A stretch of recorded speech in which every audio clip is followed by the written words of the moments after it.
began to see this girl at all these events that I had been to, and it wasn't really until a Hillsong concert that I got to know Jamie and have a conversation with her. I actually thought she was mean. I was trying to flirt with her, I think, and I wasn't really getting anything reciprocated. I think I just liked him and didn't know what to do with that. So anyway, I pressed on, and we started to follow each other on Twitter and message each other. Then we began to email, and then I actually stole her cell phone number from her email signature and then began to text her. So, and it was at that time that I really just said, God, give me an opportunity, give me a time to hang out with her, to get to know her. And so I had a friend call me and say, do you want to Cirque du Soleil tickets? And so I took them and called Jamie and said, hey, do you want to hang out tonight? And so she actually lied and said that she didn't have plans, and she actually did. And so really we just continued to go on a few more dates, and just started to like each other. And really the next year has been a love story, and we began to just realize that we've been uniquely created for each other, and we're just really designed by God to be one with each other. And so it's just been so fun, and it's just been a great journey, becoming best friends and becoming just life partners. And so as we got towards a year of dating, it became real for us that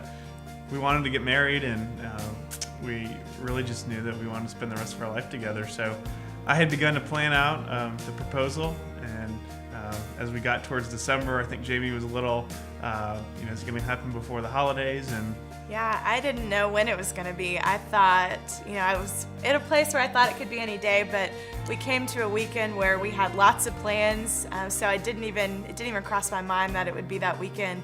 But on a Thursday night, when I was about to go inside to my house, Jayson handed me a letter to read when I went inside, and it said, I opened it, and it said, you're not going to work tomorrow. Here's how to pack. Be on your front porch at 6:10 a.m.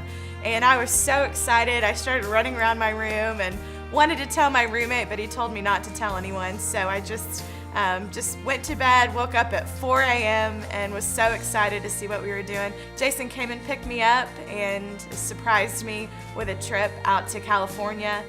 When we landed at LAX, 3 of my best friends in the entire world and their husbands were there at the airport waiting for us, which was just really special. And I didn't know what we were doing, but I went with the girls for the afternoon and had a fun spa day. I didn't know what Jayson was doing, but found out later he was getting all set up for the proposal. And at about 4 o'clock, the girls took me to the Ritz-Carlton in Laguna Beach, and a woman named Linda met me at the door and said, Jamie, please follow me, and led me through the most beautiful hotel outside and said, go right around that corner and have a great night. And I walked around the corner and was greeted with the most beautiful view I've ever seen, the ocean and the cliffs in California. But most of all, Jayson was standing there with a table. Shaking. I was nervous. But it was perfect. He had rose petals, and the sun was starting to set. And when I got there, he read a prayer to me that was to the Lord from both of us, just all the things that we pray and dream for our future. It was really special, and we were both crying. I had mascara running down my face. But then after he read the prayer, he got down on one knee and said, you're my best friend and my soulmate, and I want to spend the rest of my life with you, and asked me to marry him. And I said yes without hesitation, and it was wonderful.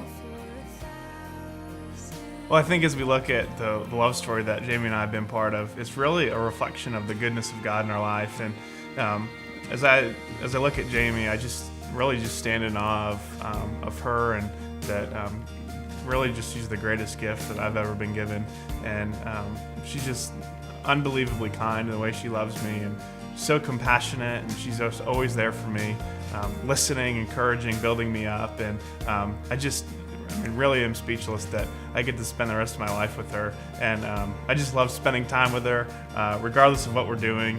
We could just be sitting in a blank room, looking at each other, and it'd be fun, and we'd laugh and have a great time. And so I think we're just both really just at a standstill to really think that this is going to be the rest of our life, and just how exciting that is.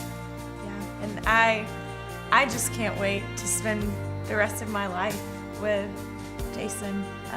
The way that he has pursued me and loved me, he just loves me unconditionally. He has pursued my heart with so much intention, and I never had to question or wonder what was going to happen. He just was always there, really reflecting the faithfulness and the love of God. And I just love spending time with him too. We really do have so much fun together, and he's my best friend. We're just so grateful to God that He's just given us each other, and we're just so excited.